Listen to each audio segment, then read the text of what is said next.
تو یہاں پر پہنچ کر ہم اپنی مباحث کا ایک خلاصہ یا دستے بندی کرتے ہیں۔ اگر ہم عالم اسلام میں آئیں تو ابن سینا سے پہلے ہمیں اگرچہ بہت سے مسلمان فلاسفرز ملتے ہیں، لیکن ایک فلسفی اور منسجم مکتب اور نظام دینے والا ابن سینا سے پہلے تقریباً کوئی نہیں ملتا، اور یوں ابن سینا سے ایک فلسفی مکتب عالم اسلام میں وہ شروع ہوتا ہے۔ ابن سینا کے فلسفے کو فلسفہ مشاء کہا جاتا ہے۔ ابن سینا کے بعد شیخ اشراق تک کے جو فلاسفرز ہیں وہ بھی زیادہ تر ابن سینا کا فلسفہ جو ارسطو کے فلسفے کی اساس پر تھا اس کے شارح ہیں، لیکن شیخ اشراق سہروردی ابن سینا کے بعد پھر یہ شخص صاحب مکتب ہے۔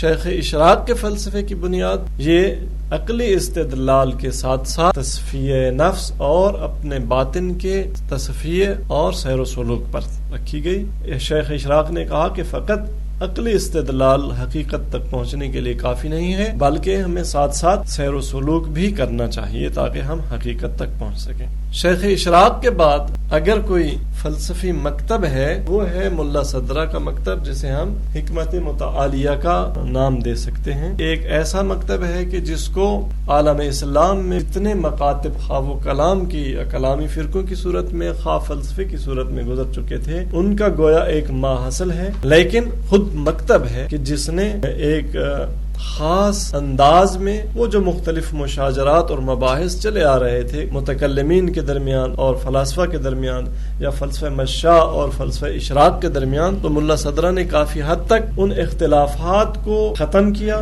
ایک سسٹم کے ذریعے کہ کس طرح سے ان اختلافات کو ختم کیا جا سکتا ہے اور مباحث کا قطعی نتیجہ کیا ہے۔ بنابراین اگر ہم عالم اسلام کے مفکرین کی دستبندی کرنا چاہیں تو کلی طور پر ہمارے پاس 4 طبقے یا گروہ ہیں عالم اسلام میں مفکرین کے، یا جن لوگوں نے عقلی تأملات اور تفکرات سے کام لیا۔ اس میں سب سے پہلا طبقہ وہی فلاسفہ مشاء کہ جس کے رئیس اور بانی ابو علی سینا ہے، اگرچہ کندی اور فارابی جو ابو علی سینا سے پہلے ہیں وہ بھی اسی نظام میں ہیں۔ پھر خواجہ نصیر الدین طوسی ہے، میر داماد ہے، ابن رشد اندلسی ہے، ابن باجہ اندلسی ہے، ابن صائغ اندلسی ہے۔ تو یہ لوگ اس مکتب میں ہیں جس کو ہم فلسفہ مشاء کہتے ہیں، اور یہ وہ مکتب ہے جو خالصتاً عقلی استدلال زور دیتا ہے حقیقت تک پہنچنے کے لیے اور اسے کافی سمجھتا ہے۔ دوسرا مکتب وہ ہوا فلسفہ اشراق، اس کا رئیس اور بانی شیخ شہاب الدین سہروردی ہے۔ البتہ عالم اسلام میں مکتب اشراق کے پیروکار اتنے نہیں ہیں جتنے مکتب مشاء کے ہیں۔ مکتب مشاء میں بہت بڑے بڑے علماء آئے جنہوں نے اسی مکتب کی پیروی کی اور اسی مکتب کے شاگرد ٹھہرے، لیکن مکتب اشراق میں شیخ اشراق کے بعد کوئی زیادہ اہم شخصیات ہمیں نظر نہیں آتی، فقط ایک قطب الدین شیرازی نظر آتے ہیں اور ان کے بعد یا دوسرے ان کے ساتھ شہرزوری نظر آتے ہیں۔ فلسفی مکاتب کے ساتھ ایک اور مکتب جس کو کہا جا سکتا ہے وہ تھا عرفا کا مکتب یا عرفان کا مکتب، کہ جس کا بانی ہم عالم اسلام میں محی الدین ابن عربی اندلسی کو کہہ سکتے ہیں۔ کہتے ہیں کہ ابن رشد کی زندگی ہی میں ابن عربی نے غالباً یہ ایک ہی علاقے میں تھے تو ابن رشد کے ساتھ بہت سے بحثیں کی، بعض مباحثے کیے اور اس نے عرفان کی بنیاد رکھی، اور ابن رشد کے جنازے میں ابن عربی شامل تھا، اور بعض لوگ اس کو ایک باطنی رنگ دیا ہے اور معنی دیا ہے، اور وہ یہ کہ عرفان نے فلسفے کو دفن کر دیا تھا۔ خب یہ 3 طبقے ہو گئے، پس فلسفہ مشاء، فلسفہ اشراق اور مکتب عرفان، اور چوتھا مکتب جو عالم اسلام کے مفکرین میں تھا وہ ہے وہی مکتب کلامی۔ متکلمین وہ بھی عقلی استدلال پر زور دیتے تھے، کہتے تھے کہ عالم اسلام میں جو اسلامی عقائد ہیں ان کی عقلی توجیہ ہونا چاہیے، اور فلاسفہ مشاء کا بھی عقلی استدلال پر زور تھا۔ پس فلسفہ مشاء اور کلام کا آپس میں کیا فرق ہے؟ یہاں 2 فرق ہمیں بنیادی طور پر نظر آتے ہیں۔ ایک یہ کہ جن اصول اور مبادی سے فلاسفہ استفادہ کرتے ہیں، متکلمین اکثر ان اصول اور مبادی سے استفادہ نہیں کرتے۔ متکلمین کے لیے جو چیز مبدا تھی بحث کا، جو اصل تھا، مدار تھا، محور تھا، وہ حسن و قبح تھا۔ وہ یہ کہتے تھے کہ افعال میں حسن و قبح پایا جاتا ہے، بعض افعال انسان جو بعض کام انجام دیتا ہے یا بعض چیزیں وہ حسین ہوتی ہیں، ان میں اچھائی ہے، اور بعض میں قباحت ہے۔ البتہ جہاں اشاعرہ اور معتزلہ میں ایک بنیادی فرق ہے. اشاعرہ یہ کہتے تھے کہ حسن و قبح جو ہے وہ شرعی ہے اور معتزلہ یہ کہتے تھے کہ عقلی ہے. مثلا جھوٹ کو لے لیں. اشاعرہ بھی کہتے ہیں کہ جھوٹ کبھی ہے، جھوٹ بولنا کبھی ہے اور سچ بولنا حسن رکھتا ہے. اب اشاعرہ یہ کہتے ہیں کہ یہ جو حسن و قبح ہے یہ شرعی ہے، یعنی اگر شارع مقدس پیغمبر اسلام صاحب شریعت وہ یہ کہہ دیں کہ جھوٹ برا ہے کبھی ہے تو کبھی، اگر شارع یہ کہہ دے کہ جھوٹ حسن ہے تو حسن ہو جاتا ہے. اگر کسی چیز کا کھانا شارع نے کہہ دیا ہے کہ کبھی ہے تو کبھی، اگر شارع نے کہہ دیا ہے کہ حسن تو حسن. لیکن معتزلہ کہتے ہیں کہ نہیں، یہ حسن و قبح ذات میں موجود ہے، اشیاء اور افعال کی ذات، جھوٹ کی ذات میں قبح موجود. لہذا وہ یہ کہتے تھے کہ شارع چونکہ جھوٹ کی ذات میں قبح موجود ہے، شارع کبھی جھوٹ کو حسن کہہ ہی نہیں سکتا.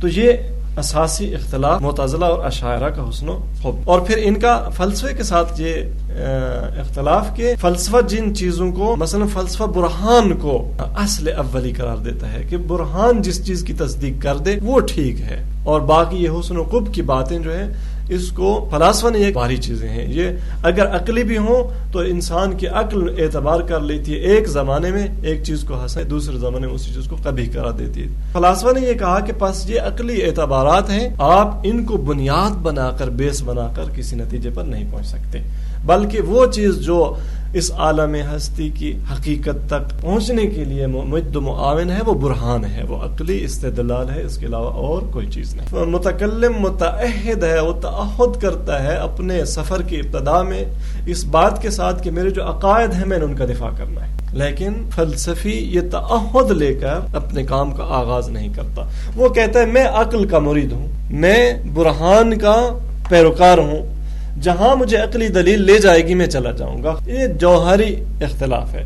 ہاں البتہ مسلم جو فلاسفرز ہیں ان کا ادعا یہ ہے کہ ہماری عقل ہمیں دین سے جدا نہیں کرتی، ہم عقل کے ذریعے سے اسی نتیجے پر پہنچتے ہیں جس پر جو دین نے دیا ہے. کیوں؟ اس لیے کہ ان کا عقیدہ اور نظریہ یہ ہے، اور انہیں اسی نظریے کو ثابت کرنے کی بھی کوشش کی ہے کہ دین میں اور عقل میں اختلاف ہے ہی نہیں. یہ دو حجتیں ہیں جو خداوند عالم نے عطا کی ہیں. عقل کو باطنی حجت خدا نے قرار دیا ہے انسان کے لیے، اور دین ظاہری حجت، اور اللہ کی حجج میں اختلاف نہیں ہے. یہ دو حجتیں ایک ہی راستے پر انسان کو لے جاتی ہیں اور ایک ہی نتیجے تک انسان کو پہنچاتی ہیں. تو یہ پس چار عمدہ گروہ ہو گئے حکمت متعالیہ اور ملا صدرہ سے پہلے عالم اسلام میں: فلسفہ مشاع، فلسفہ اشراق، کلام اسلامی اور عرفان اسلامی. ان چار مکاتب کے بعد پانچواں مکتب اور آخری مکتب جو عالم اسلام میں ہمارے پاس آیا اور جس کے بعد ابھی تک کوئی نیا مکتب نہیں آیا، وہ تھا ملا صدرہ کا مکتب،